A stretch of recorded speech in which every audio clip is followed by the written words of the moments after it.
আসসালামু আলাইকুম। আজকে আমরা আসছি মাঠ পরিদর্শনে, যে মাঠে কালাই কেমন হয়েছে এবং কি পরিমাণ মানুষজন কালাই বুনছে, এবং অন্যান্য মাঠে তো শোনা গেল যে কালাই সব ডুবে নষ্ট হয়ে গেছে, কিন্তু আমাদের মাঠে দেখেন ভরপুর কালাই, যত দূর চোখ যাচ্ছে তত দূরই কালাই আছে। এই কালাইগুলো অনেক সুন্দর হয়েছে এবং গাছও কি অনেক বড় বড় গাছ হয়েছে, দেখেন আপনারা। এই যে এটা একজনের, এটা আরেকজনের। এই যে আপনাদের দেখায়, ওই যে একজন যাচ্ছে, ওনারও কালাই আছে মাঠে। হ্যাঁ, আর এই কালাইগুলা সব ভালো মানের কালাই, এই জন্য আমাদের এই মাঠটাই তৈরি হয়।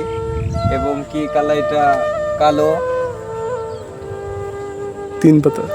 তিন পাতার কালাই, বুঝছেন? এই যে কালাইটা আপনাকে দেখাই একটি ছিঁড়ে, এই যে তিনটা করে পাতা ধরে এই কালাইতে, এই যে তিনটা পাতা হয়। এই কালাইটা খুব ভালো মানের কালাই।